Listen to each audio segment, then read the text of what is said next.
to our channel Arunachala Medical Encyclopedia. இந்த வீடியோல நம்ம anatomy repeated 2 mark questions கான answers பார்க்க போறோம். So 2009 to 2023 repeated 2 mark questions கான answers நம்ம chapter wise பார்க்க போறோம். இந்த வீடியோல நம்ம பார்க்க போறது upper limb questions கான answers part 1. So question number 1 glenoid labrum அப்படினு கேட்டிருக்காங்க. So glenoid labrum அப்படிங்கிறது என்ன அப்படிங்கிறது கேள்வி நமக்கு. So இந்த பிக்சர்ல தெரியறது scapula bone. ஸ்கேப்யூலால இதுதான் glenoid cavity அப்படிங்கிறது நம்மளுக்கு தெரியும்ல. இந்த glenoid cavityல தான் ஹியூமரஸோட ஹெட் வந்து ஆர்டிகுலேட் ஆயிட்டு ஷோல்டர் ஜாயிண்ட் ஃபார்ம் ஆக போகுது. இந்த glenoid cavityல அந்த கேவிட்டியை சுத்தி இருக்கிற ஒரு விளிம்பு, ஒரு ரிம் இருக்கு இல்லையா, அதை தான் நம்ம glenoidal labrum அப்படின்னு சொல்றோம். ஸோ glenoid cavityயை சுத்தி இருக்கிற ஒரு விளிம்பு, ஒரு ரிம், இதை தான் நம்ம glenoid labrum அப்படின்னு சொல்றோம். இந்த glenoid labrum பாத்தீங்கன்னா fibrocartilaginous மெட்டீரியல்னால உருவாயிருக்கா. So glenoid labrum is a fibrocartilaginous complex that attaches as a rim to the articular cartilage of the glenoid fossa. glenoid fossa ஓட articular cartilage ஓட ரிம் சுத்தி அட்டாச் ஆகிற ஒரு fibrocartilaginous material தான் நம்மளுக்கு glenoidal labrum அப்படிங்கிறாங்க.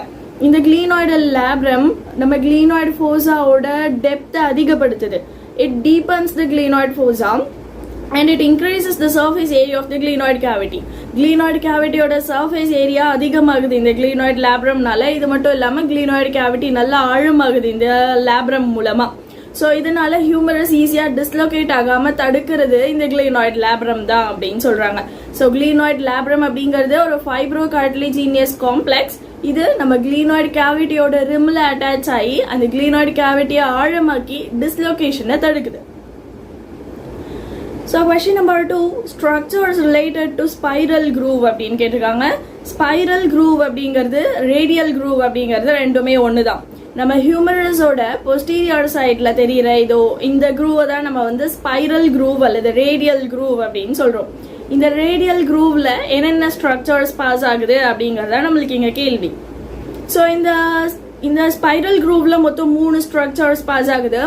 ஒன்னு ப்ரொஃபண்டா பிரேக்கியாய் artery, இன்னொன்னு ரேடியல் நர்வ்.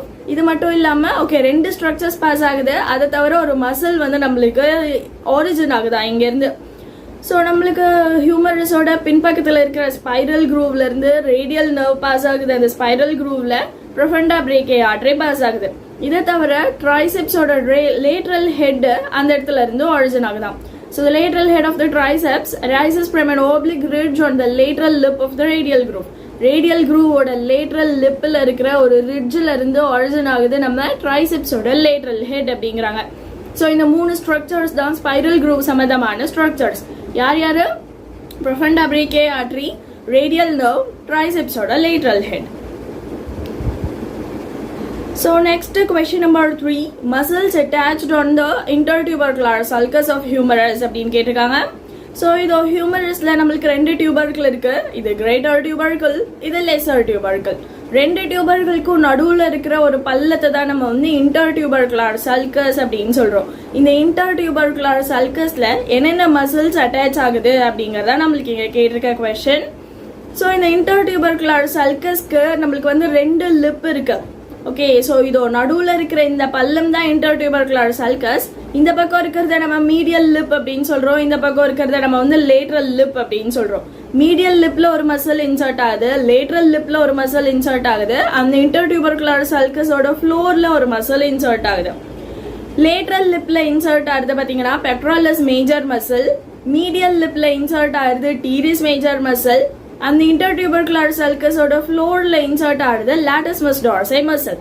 ஸோ அந்த intertubercular sulcusோட ஃப்ளோர்ல latissimus dorsi, நம்மளுக்கு வந்து lateral lipல pectoralis major muscle, medial lipல teres major muscle. ஸோ அடுத்த question number 4, lower end of humerus அப்படின்னு கேட்டிருக்காங்க. ஹியூமரஸோட லோவர் எண்ட் அதை பத்தின ஒரு ஃபுல் டீட்டெயில்ஸும் நம்ம வந்து எழுதுற மாதிரி இருக்கும். அதுல என்னென்ன பார்ட்ஸ் இருக்கு அப்படிங்கறத நம்ம எழுத போறோம். இப்போ லோவர் எண்ட் ஆஃப் ஹியூமரஸை நம்ம வந்து 2 பார்ட்ஸாக டிவைட் பண்ணிக்கிறோம். ஒன்று ஆர்டிகுலர் பார்ட்ஸ், இன்னொன்று நான் ஆர்டிகுலர் பார்ட்ஸ். ஸோ ஒரு ஜாயிண்ட்டை ஃபார்ம் பண்ணக்கூடிய ஆர்டிகுலர் பார்ட்ஸை தனியாகவும் ஜாயிண்ட்ல இன்வால்வ் ஆகாத நான் ஆர்டிகுலர் பார்ட்ஸை தனியாகவும் நம்ம டிவைட் பண்ணுறோம். லோவர் எண்ட் ஆஃப் த ஹியூமரஸில் இருக்கிற ஆர்டிகுலர் பார்ட்ஸ் என்ன அப்படின்னு பார்த்தீங்கன்னா ஹியூமரஸோட கேபிட்டுலம், ட்ரோக்லியா. ஹியூமரஸோட கேபிட்டுலம் ட்ராக்லியா, இது ரெண்டும் தான் நம்மளுக்கு வந்து எல்போ ஜாயிண்ட்டை ஃபார்ம் பண்ண போகுது இல்லையா, அதனால இதை நம்ம வந்து ஆர்டிகுலர் பார்ட்ஸ் அப்படின்னு சொல்றோம். நான் ஆர்டிகுலர் பார்ட்ஸ் பார்த்தீங்கன்னா ஹியூமரஸ்க்கு medial epicondyle, lateral epicondyle and அந்த மீடியல் எபிகாண்டலுக்கு மேலே இருக்கிற line medial supracondylar ridge, lateral எபிகாண்டலுக்கு மேலே இருக்கிற line lateral supracondylar ridge and anterior சைடில் இருக்கிறது கொரோனாய்ட் ஃபோசா, இந்த பக்கம் இருக்கிறது ரேடியல் ஃபோசா, பின்பக்கத்தில் இருக்கிறது ஆலிக்ரினான் ஃபோசா. ஸோ இதெல்லாம் ஹியூமரஸோட லோவர் எண்ட்ல இருக்கிற பார்ட்ஸ். 2 ஆர்டிகுலர் பார்ட்ஸ், அது தவிர மீதி எல்லாமே non articular parts. Question number 5, bones forming wrist joint அப்படின்னு கேட்டிருக்காங்க. ரிஸ்ட் ஜாயிண்ட்டை ஃபார்ம் பண்ணக்கூடிய போன்ஸ் என்னென்ன அப்படிங்கிறது நம்மளுக்கு இங்கே கொஸ்டின். ஸோ ரிஸ்ட் ஜாயிண்ட்டை ஃபார்ம் பண்ணுற போன்ஸ் யார் யார்? முதல்ல ரிஸ்ட் ஜாயிண்ட்னா என்ன அப்படின்னு பார்த்தீங்கன்னா ரேடியஸ் அண்ட் அல்னா இருக்கு இல்லையா, அதோட lower end first row carpal bone கூட சேரப்போது, இதை தான் நம்ம ரிஸ்ட் ஜாயிண்ட் அப்படின்னு சொல்றோம். இந்த பிக்சர்ல பாத்தீங்கன்னா இது ரேடியஸோட லோவர் எண்ட், அல்னாவோட லோவர் எண்ட் நம்மளுக்கு ரிஸ்ட் ஜாயிண்ட்ல இன்வால்வ் ஆகாம நடுவில் ஒரு ஆர்டிகுலர் டிஸ்க் தடுக்குது. ஸோ அந்த ஆர்டிகுலர் டிஸ்க் தான் இந்த ஜாயிண்ட்ல இன்வால்வ் ஆகும், அல்னா வந்து இன்வால்வ் ஆகாது. So lower end of radius அப்புறம் இங்க இருக்கிற ஆர்டிகுலர் டிஸ்க், இது ரெண்டும் நம்மளுக்கு ஃபர்ஸ்ட் ரோ கார்பல் போன்ஸ் கூட அட்டாச் ஆக போற ஜாயிண்ட் தான் நம்ம ரிஸ்ட் ஜாயிண்ட் அப்படின்னு சொல்றோம். ஸோ போன்ஸ் இன்வால்வ் இந்த ரிஸ்ட் ஜாயிண்ட் அப்படின்னு பாத்தீங்கன்னா ப்ராக்சிமல் போன்ஸ், அதாவது நம்ம பாடியோட ப்ராக்சிமல் சைட்ல இருக்கிற போன்ஸ் யார் யாரு அப்படின்னு பாத்தீங்கன்னா ஹியூமரஸோட லோவர் எண்ட், அப்புறம் நம்மளுக்கு அந்த இடத்துல இருக்கிற ஆர்டிகுலர் டிஸ்க், அதை வந்து நம்ம இன்ஃபீரியர் ரேடியோ அல்னார் ஜாயிண்டோட ஆர்டிகுலர் டிஸ்க் அப்படின்னு சொல்றோமா. இதோ இப்போ இந்த ஜாயிண்ட் உங்களுக்கு வந்து இன்ஃபீரியர் ரேடியோ அல்னார் ஜாயிண்ட், கீழே ரேடியஸும் அல்னாவும் சேர்ற joint inferior radio ulnar joint. அந்த ஜாயிண்ட்ல இருக்கிற ஆர்டிகுலர் டிஸ்கை நம்ம வந்து இன்ஃபீரியர் ரேடியோ அல்னார் ஜாயிண்டோட ஆர்டிகுலர் டிஸ்க் அப்படின்னு சொல்றோம். இப்போ இந்த டிஸ்க்கும் ரேடியஸும் தான் ரிஸ்ட் ஜாயிண்ட் ஃபார்மேஷன்ல பங்கு வகிக்க போகுது. இது ப்ராக்சிமல் சைட்ல. டிஸ்டல் சைட்ல பார்த்தோம்னா நம்மளுக்கு ஸ்கேஃபாய்ட், லூனேட் அண்ட் ட்ரைக்வெட்ரல் போன், இந்த 3 போன் தான் வந்து இந்த 3 கார்பல் போன் தான் ரிஸ்ட் ஜாயிண்ட்டை ஃபார்ம் பண்ணதான். பிசி ஃபார்ம் போன் வந்து ரொம்ப குட்டி போன், அது வந்து நம்மளுக்கு ட்ரைக்வெட்ரல் போன் மேல உட்காந்துருக்கும், அது ரிஸ்ட் ஜாயிண்ட்டை ஃபார்ம் பண்ணாது.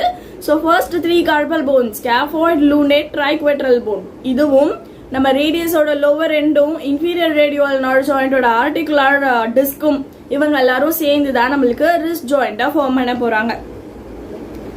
So moving on to the next question number 6, name the carpal bones in order அப்படின்னு கேட்டிருக்காங்க. கார்பல் போன்ஸை நம்ம ஆர்டரா எழுதணும் அப்படிங்கிறது நம்மளுக்கு இங்க கொஸ்டின். ஆர்டரா அப்படிங்கிறதுக்கு என்ன அர்த்தம் அப்படின்னு பாத்தீங்கன்னா நம்மளுக்கு வந்து கார்பல் போன்ஸ் 2 ரோவா இருக்கு. இதோ இந்த பிக்சர்ல தெரியற மாதிரி கார்பல் போன்ஸ் 2 ரோவா இருக்கு. மேல இருக்கிற ரோவை நம்ம வந்து ப்ராக்சிமல் ரோ அப்படின்னு சொல்றோம், கீழே இருக்கிற ரோவை நம்ம வந்து டிஸ்டல் ரோ அப்படின்னு சொல்றோம். மொத்தம் 8 கார்பல் போன்ஸ் இருக்கு. ஃபர்ஸ்ட் 4 கார்பல் போன் முதல் ரோல ப்ராக்சிமல் ரோல, அடுத்த 4 கார்பல் போன் டிஸ்டல் ரோல அரேஞ்ச் ஆயிருக்கும். இந்த கார்பல் போன்ஸை நம்ம எப்பவுமே from lateral side to medial side தான் நம்ம ஞாபகம் வச்சுக்கணும். So from lateral side to medial side proximal row bone, அப்புறம் மறுபடியும் from lateral side to medial side distal row bone. இந்த ஆர்டரை மாறாம நம்ம ஞாபகம் வச்சுக்கணும். அதான் நம்மளுக்கு இங்க வந்து ஆர்டரோட எழுத சொல்லி கேட்டிருக்காங்க. So 8 carpal bone. First proximal ரோல இருக்கிற 4 கார்பல் போன்ஸை பார்த்தோம்னா ஸ்கேஃபாய்ட், லூனேட், ட்ரைக்வெட்ரல், பீசிஃபார்ம் போன். அடுத்து டிஸ்டல் ரோல இருக்கிற 4 கார்பல் போன்ஸை பார்த்தோம்னா trapezium, trapezoid, capitate and hamate. So இதுதான் நம்மளுக்கு 8 carpal bone, proximal row, distal row, from lateral side to medial side. So question number 7, scapulohumeral ரிதம்னா என்ன அப்படின்னு கேட்டிருக்காங்க. ஸோ ஸ்கேப்புலோஹியூமரல் ரிதம், இது ரிதம் அப்படிங்கிறது நம்மளுக்கு இங்க ஒரு மூமெண்ட்டை குறிக்குது. ஸ்கேப்புலாவும் ஹியூமரஸும் சேர்ந்து மூவ் ஆக போது இதை தான் நம்ம ஸ்கேப்புலோஹியூமரல் ரிதம் அப்படின்னு சொல்றோம். ஸோ இப்போ இந்த பிக்சர்ல காமிச்சிருக்கிற மாதிரி நம்மளுக்கு ஸ்கேப்புலாவும் ஹியூமரஸும் ஃபர்ஸ்ட் பிக்சர்ல காமிச்சிருக்க மாதிரி இந்த மாதிரி நம்மளுக்கு வந்து ரெஸ்டிங் பொசிஷன்ல இந்த மாதிரி இருக்க போகுது. இப்போ நம்ம ஷோல்டர் அப்டக்ஷன் பண்றப்ப நம்மளோட ஹியூமரஸ் போயிட்டு அக்ரோமியான் ப்ராசஸ்ல இடிக்கும்.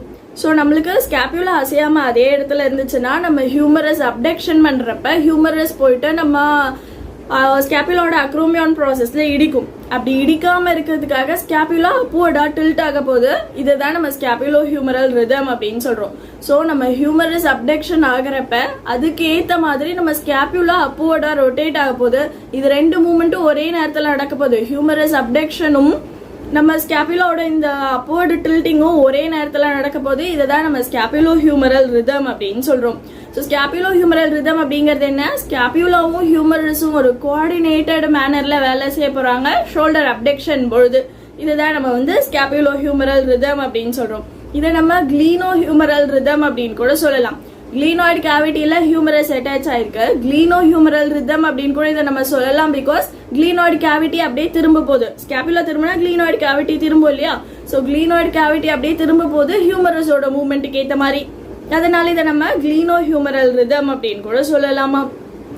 ஸோ இப்போ இந்த ஸ்கேப்புலோ ஹியூமரல் ரிதம்ல என்ன நடக்குது அப்படின்னு பார்த்தீங்கன்னா, ஷோல்டர் ஜாயிண்ட்ல ஃபர்ஸ்ட் 30 டிகிரி அப்டக்ஷன் நடக்கும்போது வெறும் கிளீனோ ஹியூமரல் ஜாயிண்ட் மட்டும் நகரும். அதாவது ஹியூமரஸோட ஹெட் மட்டும் தான் மூவ் ஆக போகுது. அதுவே 30 டிகிரிக்கு அப்புறம் அப்டக்ஷன் நடக்கணும் அப்படிங்கிறப்ப ஸ்கேப்புலா நகரலைன்னா நம்ம ஹியூமரஸ் போயிட்டு அக்ரோமியான் ப்ராசஸ்ல இடிக்கும். ஸோ அப்படி இடிக்காம இருக்கிறதுக்காக நம்ம ஸ்கேப்புலா அப்வர்டா ரொட்டேட் ஆக போகுது. ஸ்கேப்புலா அப்வர்டா ரொட்டேட் ஆகிற அதே நேரத்தில் ஷோல்டர் அப்டக்ஷனும் நடக்கும். ஸோ கிளீனோ ஹியூமரல் ஜாயிண்ட்லயும் மூவ்மெண்ட் நடக்கும், ஸ்கேப்புலோ ஹியூமரல் ஜாயிண்ட்லயும் நம்மளுக்கு மூவ்மெண்ட் நடக்கும். ஸோ இதை தான் நம்ம வந்து ஸ்கேப்புலோ தொராசிக் ஜாயிண்ட்லயும் மூவ்மெண்ட் நடக்கும். ஸ்கேப்புலா தொராக்ஸ் மேல உட்காந்துருக்கு, அது இப்படி திரும்பிச்சுன்னா இதை நம்ம ஸ்கேப்புலோ தொராசிக் மூவ்மெண்ட் அப்படின்னு சொல்றோம். கிளீனாய்டு கேவிட்டியில ஹியூமரஸோட ஹெட் இருக்கு. ஹியூமரஸ் நகர்ந்துச்சுன்னா அதை நம்ம கிளீனோ ஹியூமரல் மூவ்மெண்ட் அப்படின்னு சொல்றோம். ஃபர்ஸ்ட் 30 டிகிரி அப்டக்ஷன்ல வெறும் கிளீனோ ஹியூமரல் மூவ்மெண்ட் மட்டும் தான் நடக்கும். அடுத்தது 30 டிகிரிக்கு அப்புறம் அப்டக்ஷன் நடக்கும்போது ஸ்கேப்புலோ தொராசிக் மூவ்மெண்ட் நடக்கும். அதாவது ஸ்கேப்புலா திரும்ப போகுது.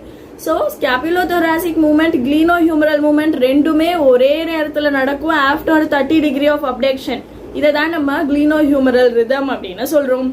இதுல வந்து நம்மளுக்கு ஒரு ரேஷியோ கொடுத்துருக்காங்க, 2:1 அப்படி நடக்குமா மூவ்மெண்ட். அப்படின்னா என்னன்னா, நம்ம கிளீனோ ஹியூமரல் ஜாயிண்ட்ல 20 டிகிரி மூவ்மெண்ட் நடக்குதுன்னா இப்போ ஸ்கேப்புலோ தொராசிக் ஜாயிண்ட்ல 10 டிகிரி மூவ்மெண்ட் நடக்கும். ஸோ கிளீனோ ஹியூமரல் ஜாயிண்ட்ல எவ்வளோ மூவ்மெண்ட் நடக்குதோ அதுல பாதி அளவு மூவ்மெண்ட் ஸ்கேப்புலோ தொராசிக் ஜாயிண்ட்லயும் நடக்கும் அப்படிங்கிறாங்க. ஸோ இதுதான் வந்து 2:1 ரேஷியோல மூவ்மெண்ட் நடக்கும் அப்படின்னு சொல்றோம். ஸோ இதுதான் நம்மளுக்கு scapulo humeral rhythm. It is a coordinated movement of scapula and humerus during shoulder abduction. So question number 8, carrying angle na enna அப்படினு கேட்டிருக்காங்க. So carrying angle அப்படிங்கிறது என்னன்னா, நம்ம elbow joint extensionல supinationல இருக்கிறப்ப நம்மளோட humerusோட long axisக்கும் ஃபோராமோட லாங் ஆக்சிஸ்க்கும் ஆமோட லாங் ஆக்சிஸ்க்கும் ஃபோராமோட லாங் ஆக்சிஸ்க்கும் நடுவில் form ஆகிற ஒரு ஆங்கிள் தான் நம்ம வந்து கேரியிங் ஆங்கிள் அப்படின்னு சொல்றோம். இதோ இந்த பிக்சர்ல தெரியற மாதிரி நம்ம ஆமோட லாங்கடியூடினல் ஆக்சிஸ்க்கும் ஃபோராமோட லாங்கடியூடினல் ஆக்சிஸ்க்கும் நடுவில் ஒரு ஆங்கிள் ஃபார்ம் ஆகுது. ரெண்டும் ஒரே லைன்ல இல்ல, நடுவில் ஒரு ஆங்கிள் ஃபார்ம் ஆகுது. இந்த ஆங்கிள் தான் நம்ம கேரியிங் ஆங்கிள் அப்படின்னு சொல்றோம். இந்த கேரியிங் ஆங்கிள் பொதுவாக 10 to 13 டிகிரி இருக்கும். அண்ட் இந்த கேரிங் ஆங்கிள் நம்ம ஃபோராம் ப்ரொனேஷன் பண்ணாலோ இல்லை எல்போ ஃப்ளெக்ஷன் பண்ணாலோ இந்த கேரிங் ஆங்கிள் மறைஞ்சிரும். ஸோ எல்போ எக்ஸ்டென்ஷன்ல இருக்கிறப்ப, ஹேண்ட் சூப்பினேஷன்ல இருக்கிறப்ப நம்ம ஆர்முக்கும் ஆர்மோட ஸ்ட்ரைட் லைனுக்கும் ஃபோராமோட ஸ்ட்ரைட் லைனுக்கும் நடுவில் ஃபார்ம் ஆகிற ஒரு ஆங்கிள் தான் carrying angle. So question number 9, elbow ஜாயிண்டோட ஆர்டிகுலர் சர்ஃபேசஸ் என்ன அப்படின்னு கேட்டிருக்காங்க. எல்போ ஜாயிண்டோட ஆர்டிகுலர் சர்ஃபேஸ் என்ன? முதல்ல எல்போ ஜாயிண்ட்ல நம்மளுக்கு என்ன ஆக போகுது, மேலே இருக்கிற ஹியூமரஸ் கீழே இருக்கிற ரேடியஸ் கூடயும் அல்னா கூடயும் ஆர்டிகுலேட் ஆக போகுது. இதுதான் நம்ம எல்போ ஜாயிண்ட் அப்படின்னு சொல்றோம். இந்த எல்போ ஜாயிண்ட்ல இருக்கக்கூடிய ப்ராக்சிமல் ஆர்டிகுலர் சர்ஃபேஸை பார்த்தீங்கன்னா ஹியூமரஸோட கேபிட்டுலம், ஹியூமரஸோட ட்ரோக்லியா. டிஸ்டல் ஆர்டிகுலர் சர்ஃபேஸ் என்ன அப்படின்னு பார்த்தோம்னா நம்ம head of the radius and நம்ம ட்ரோக்லியா அல்னாவோட ட்ரோக்லியார் நாட்ச். ஸோ அல்னாவோட ட்ரோக்லியார் நாட்சும் ஹியூமரஸ் ரேடியஸோட ஹெட்டும் தான் கீழே இருக்கிற டிஸ்டல் ஆர்டிகுலர் சர்ஃபேஸ். நம்ம ரேடியஸோட ஹெட் ஹியூமரஸோட கேபிட்டுலம் கூட ஆர்டிகுலேட் ஆக போது, நம்ம அல்னாவோட ட்ரோக்லியார் நாட்ச் நம்ம ஹியூமரஸ்ல இருக்கிற ட்ரோக்லியா கூட ஆர்டிகுலேட் ஆக போகுது. ஸோ இந்த மூணு பார்ட்ஸும் ஒன்னோட ஒன்று ஆர்டிகுலேட் ஆகிறது தான் நம்ம வந்து எல்போ ஜாயிண்ட் அப்படின்னு சொல்றோம். Capitulum with head of the radius, trochlea of humerus with trochlear notch of ulna. இதுதான் நம்மளுக்கு எல்போ ஜாயிண்டோட articular surface. So last one question number 10, radio அல்னாடு ஜாயிண்ட்னா என்ன அப்படின்னு கேட்டிருக்காங்க. ரேடியஸும் அல்னாவும் சேர்ற ஜாயிண்ட் தான் ரேடியோ அல்னாடு ஜாயிண்ட். இந்த ஜாயிண்ட் 2 இடத்துல இருக்கு. மேலே எல்போ பக்கத்துலயும் நம்மளுக்கு ரேடியஸும் அல்னாவும் ஒன்று சேர போகுது, கீழே ரிஸ்ட் கிட்டையும் நம்மளுக்கு ரேடியஸும் அல்னாவும் ஒன்று சேர போகுது. ஸோ மேலே இருக்கிறத நம்ம வந்து ப்ராக்சிமல் ரேடியோ அல்னாடு ஜாயிண்ட் இல்லை சுப்பீரியர் ரேடியோ அல்னாடு ஜாயிண்ட் அப்படின்னு சொல்லுவோம். கீழே இருக்கிறத நம்ம டிஸ்டல் ரேடியோ அல்னார் ஜாயிண்ட் ஒரு இன்ஃபீரியர் ரேடியோ அல்னார் ஜாயிண்ட் அப்படின்னு சொல்லுவோம். ப்ராக்சிமல் ரேடியோ அல்னார் ஜாயிண்ட்ல பார்த்தீங்கன்னா ஹியூமரஸோட ஹெட் நம்ம அல்னால இருக்கிற ரேடியல் நாட்ச் அப்படிங்கிற ஒரு கேவ் மாதிரியான ஸ்ட்ரக்சர்ல போயிட்டு ஆர்டிகுலேட் ஆகுது. ஸோ ரேடியஸோட ஹெட்டும் அல்னாவோட ரேடியல் நாட்சும் ஆர்டிகுலேட் ஆகுது ப்ராக்சிமல் ரேடியோ அல்னார் ஜாயிண்ட்ல. கீழே இருக்கிற டிஸ்டல் ரேடியோ அல்னார் ஜாயிண்ட்ல பார்த்தோம்னா நம்ம அல்னார் நாட்சும் ரேடியஸ்ல இருக்கிற அல்னார் நாட்சும் அல்னாவோட ஹெட்டும் ஆர்டிகுலேட் ஆகுது. கீழே தான் அல்னாக்கு ஹெட் இருக்கு, மேலே தான் ரேடியஸ்க்கு ஹெட் இருக்கு. மேலே இருக்கிற ரேடியல் ஹெட் அல்னால இருக்கிற ரேடியல் நாட்ச் கூட ஆர்டிகுலேட் ஆகும், அது சுப்பீரியர் ரேடியோ அல்னார் ஜாயிண்ட். கீழே இருக்கிற அல்னாவோட ஹெட் ரேடியஸ்ல இருக்கிற அல்னார் நாட்ச் கூட ஆர்டிகுலேட் ஆகும்போது இது inferior radio ulnar joint. So மேலே ஒன்று கீழே ஒன்று superior and inferior radio ulnar joint அப்படின்னு 2 ரேடியோ அல்னார் ஜாயிண்ட்ஸ் இருக்கு. ஓகே, ஸோ இந்த வீடியோவில் நம்ம அப்பர் லிம்ல இருந்து போன்ஸ் அண்ட் ஜாயிண்ட் சம்மந்தமாக கேட்டிருக்க எல்லா 2 மார்க் கொஷின்ஸ்க்கான ஆன்சர்ஸை பார்த்தோம்.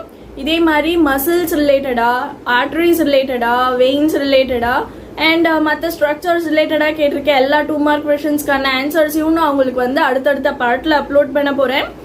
ஸோ உங்களுக்கு நான் அப்லோட் பண்ணுற 2 மார்க் கொஷின்ஸ்க்கான ஆன்சர்ஸ் வேணும் அப்படின்னா இந்த வீடியோட டிஸ்கிரிப்ஷனில் நான் உங்களுக்கு ஒரு டெலிகிராம் சேனலோட லிங்க் கொடுத்துருக்கேன். அந்த டெலிகிராம் சேனல்லேருந்து நீங்கள் நான் அப்லோட் பண்ணுற எல்லா 2 மார்க்ஸ்க்கான ஆன்சர்ஸ் பிடிஎஃப் டவுன்லோட் பண்ணலாம். அது மட்டும் இல்லாமல் ப்ரீவியஸ் இயர் கொஷின் பேப்பர்ஸை நான் சாப்டர் வைஸாக அரேஞ்ச் பண்ணி வச்சுருக்கேன். அந்த பிடிஎஃப் வேணாலும் நீங்கள் வந்து அந்த சேனல்லேருந்து டவுன்லோட் பண்ணிக்கலாம். So that's all for this video. Thank you.